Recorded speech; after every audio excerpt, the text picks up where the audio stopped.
Welcome to Cage Minds. I'm Mika Frankl, and we got an old friend joining us today, Amanda Lovato.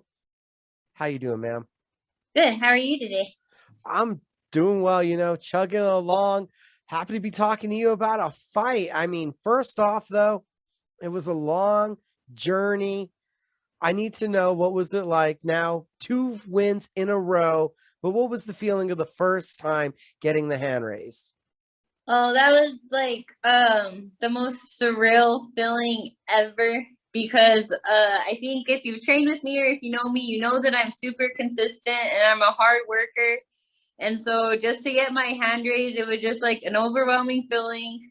I remember going back to the hotel room and like I was so excited I couldn't sleep. Me and my teammate, I think we stayed up till like 4 in the morning waiting for a burger, and then we got up and came home the next day. But it was like the best feeling in the world.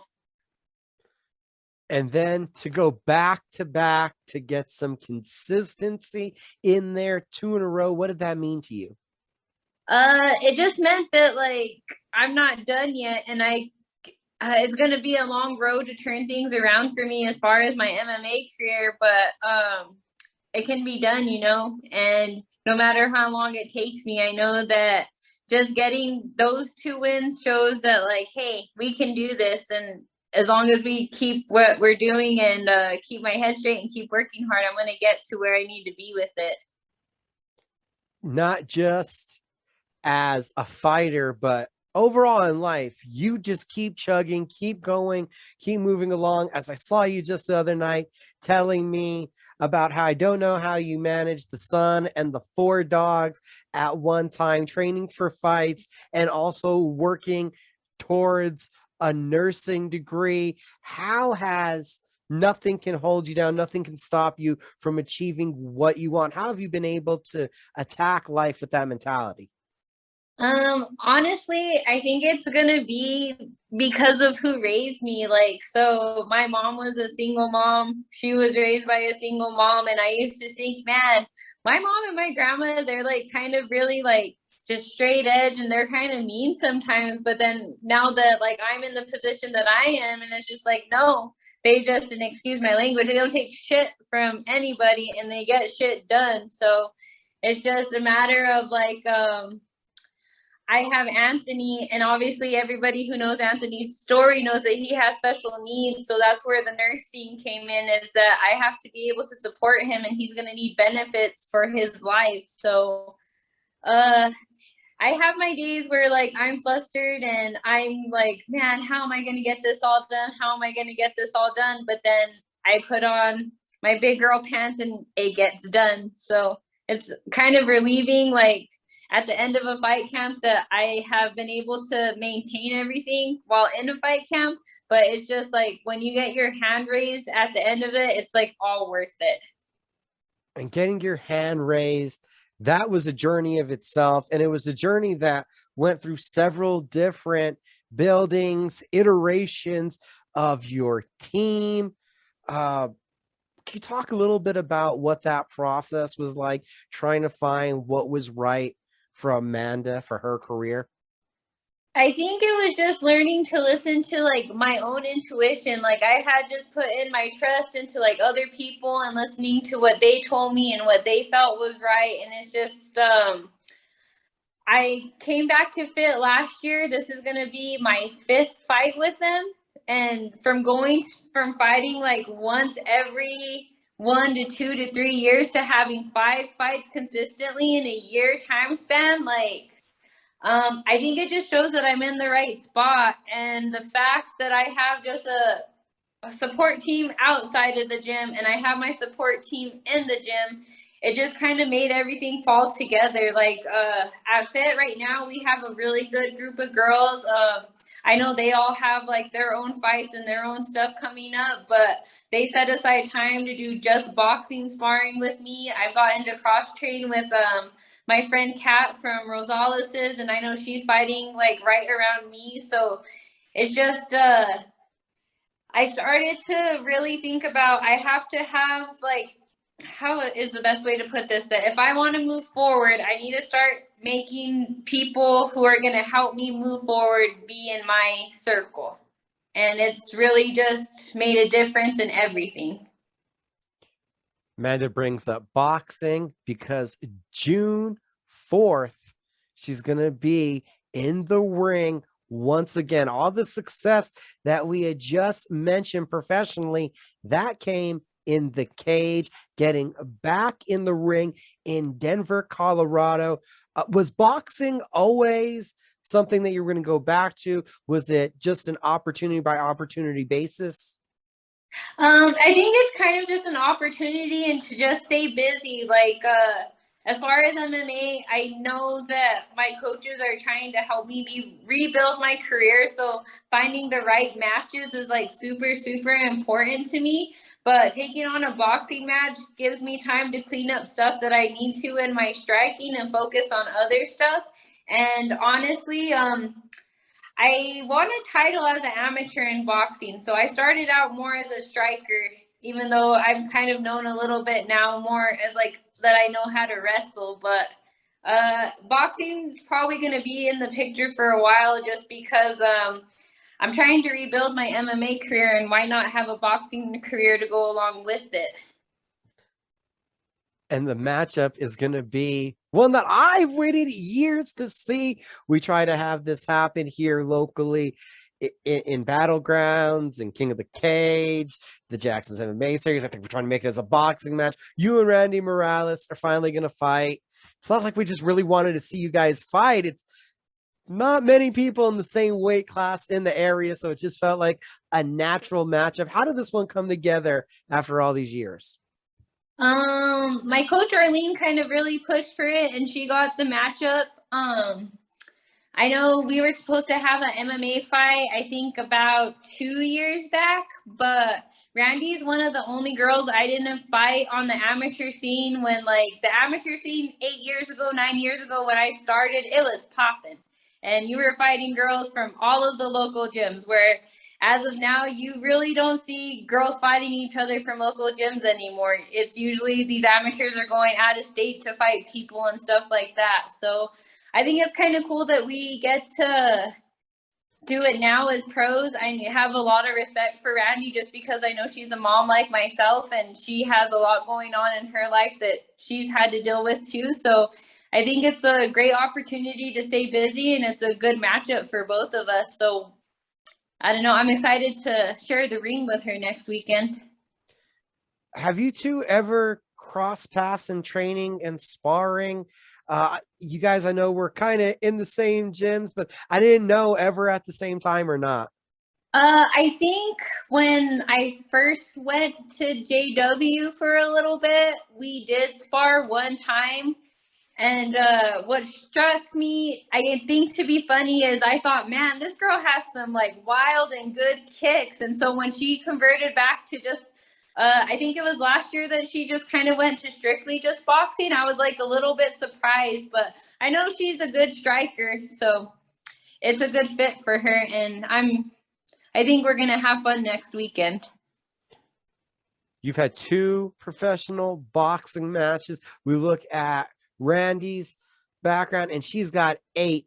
Do you think that there's a bit of an advantage for her there that she's had a little bit more ring time, or the fact that, man, if you've ever been to Fit, we know that Arlene's boxing class is as boxing as any class could be. So there's not much of an experience advantage that I just brought up. What are your thoughts? I don't really know if it's like quite an advantage or not, because I think between my amateur and my pro career, I'm on like fight number 25 now or something like that, you know? So it's just I don't know. I'm always getting in there with more experienced people than me anyway, so I don't really think much of it besides that we're going to try and get the same outcome, and it's going to be a fight. So As you're getting deeper into being a nurse and taking care of people, is there any more conflict with beating people up now? no, no, there's not. And what's funny is I just recently started serving and bartending, and I work at the Range Cafe. And if anybody's eating there and you go there, they're busy all the time. And I think sometimes my managers kind of laugh at me because I just always have like a big smile on my face, but it's just I don't know, you don't fold under pressure, and taking care of people and fighting, like, how do I say it? Like, caring for people and being nice to people is super easy because of how consistently I train. And I think to let out like frustration or fighting just brings a peace to me that I'm able to be loving to everything else in my life and everyone else in my life. Off the topic of the fight itself coming up, how happy are you where you are right now overall? Because I feel like the happiness I've seen out of you the couple times I've bumped into you, and now the smile I'm seeing, it's a different level of satisfied and happy with where life is. It's just like a confidence thing. Like, I don't know. I stopped looking for outside validation from other people and stopped listening to what other people thought, because even though my family supports me and they will root for me fighting, obviously it's not what you want your daughter to do and what you want your daughter's bigger goal to be. So I just really try to put everything like, well, what does Amanda want? And what makes Amanda happy? And I really just put that forward into everything I do. So I'm sorry, Mom. I know you want me to give this up, but this is what keeps everything else together for me. Talking about now getting back to training, sparring, I need some reactions here. What was your reaction to Catherine Lindemuth? You've sparred her a couple times, the success she had during her pro debut. Oh, that made my heart so happy. Kat is probably hands down one of the coolest people that I've got to train with and I've got to meet. I know she has like a really good story to her too, and she's been through hell and back herself. But I actually started out this camp. We did, I think, 6 rounds together, and she ended up doing 10 rounds between me and my teammates that day. And she was going to run a marathon that night, an 8K marathon. And they told me, well, you should go with her. And so she messaged me later and she invited me. And I went and ran an 8K with her after we sparred. And I don't know, that's the kind of people that you want to make friends with and that you want to be around. And I don't know, I love Kat. And I know she's fighting the same weekend as me, so I'm just wishing her much success in her fight as well. And what was that like meeting her? Because I talked to her right after that, and she didn't know that I knew you, and she's like, "Oh my God, I met Amanda Lovato. Like, you're a rock star of an inspiration to her." Oh, and I don't think she knows that she's the same for me. Like, it's cool that I inspire people, but I don't think people realize like the energy they give me and the love that they show me really inspires me. And it just makes me feel like, man, all of the stars lined up or everything's just going my way. And these are the people that you're supposed to be around. So, just as much as maybe she takes inspiration from me, I just take it from her as well. What also was your reaction this past weekend? We saw the TKO win for Serena Ochoa. Oh, that's like my gym bestie right there. And so I was like, everybody probably heard me screaming. Everybody, my nephew was like, my ear's going to hurt the rest of the night now, Amanda. But Serena's just one of the coolest people. And she's always hyping me up and I hype her up. So just to see that is just like really cool to see the people that you care about win. And like I said, I think we just have a really good group of girls at the gym right now where it's just we all push each other and we motivate each other and we want to see each other win. It's not like an ego thing. It's literally we just want to all succeed and we're all pushing each other to succeed. And there's one other name I wanted to bring up and get your thoughts on, and you two have now kind of paralleled together over the last year and a half. Amber Brown. Oh, Amber has been one of my favorite people to train with and one of my favorite fighters since she became one of the top 105ers before I went pro and she went out to Japan. But Amber's always been like a big sister to me since I walked in the doors at Fit, and she's really pushed me to be better. And I think that I'm finally on a level with her where I could give her looks back and I could help push her too, because before she just used to beat me up. but it's like kind of cool to be able to compete with your mentors, I guess is what it at the end of the day. Is it a big adjustment going from MMA to now again returning back to boxing? You had a vacation from the sport, now you're fully focusing on it again. Yeah, I think boxing's like 100 times harder than MMA.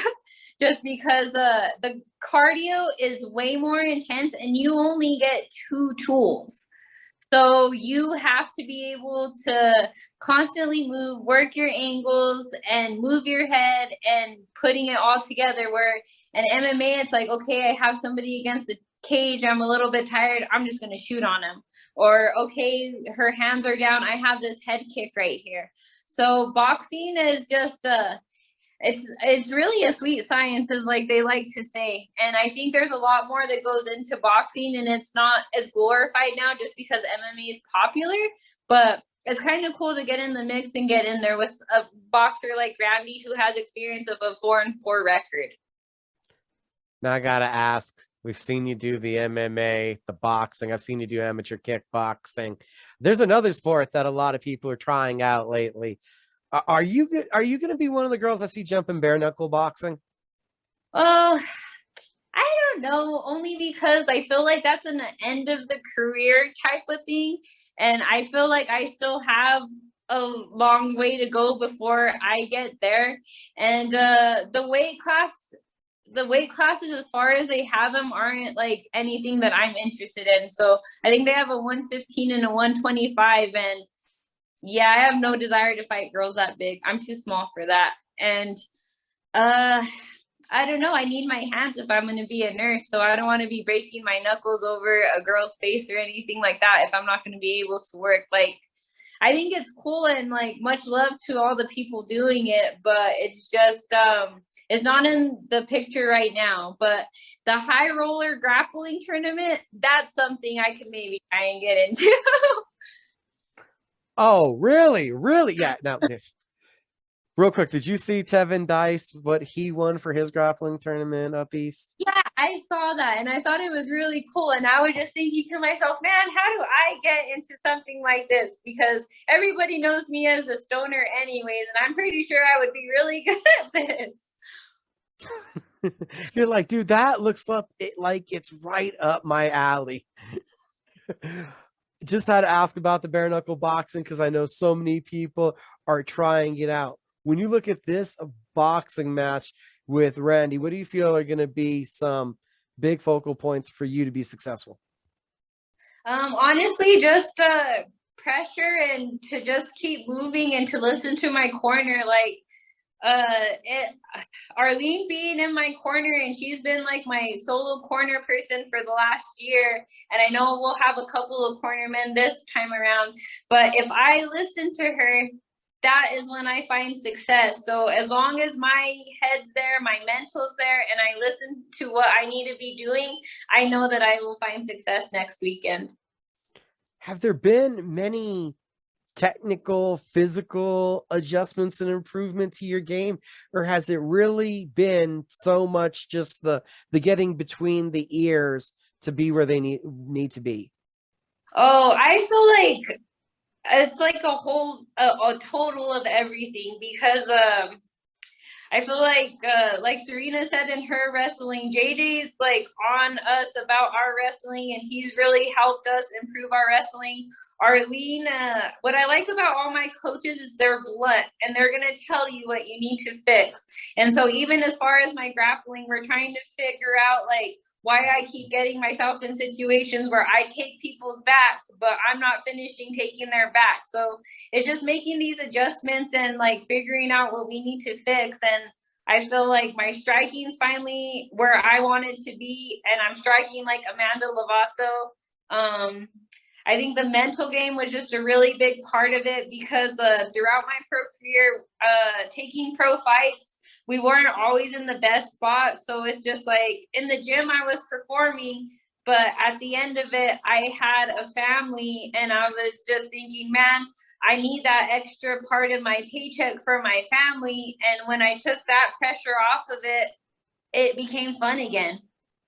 So now that fighting's for fun and I work full time and I have a career outside of fighting, it's just like I get to do this shit for fun. It's not just paying my bills. This is about like fulfilling my dream.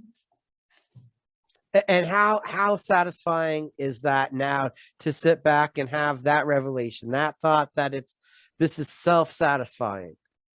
Oh, I think it's just like you see it when I walk out. Like for my fight from September, October, November, like if you see me walking out, there's like it's not a nervousness. Like I do this every day. I go and I train every day. I perform in the gym every day. There is no reason I shouldn't take that same mentality into the fight where I do this shit for fun. So it's just fun to me. And I don't know if this will make you laugh or not, but I know you love your son. But if there was one DVD of his or show you could erase from Netflix, what would it be that you're just done with, that you've heard too many times? Oh, right now he's obsessed with Blippi.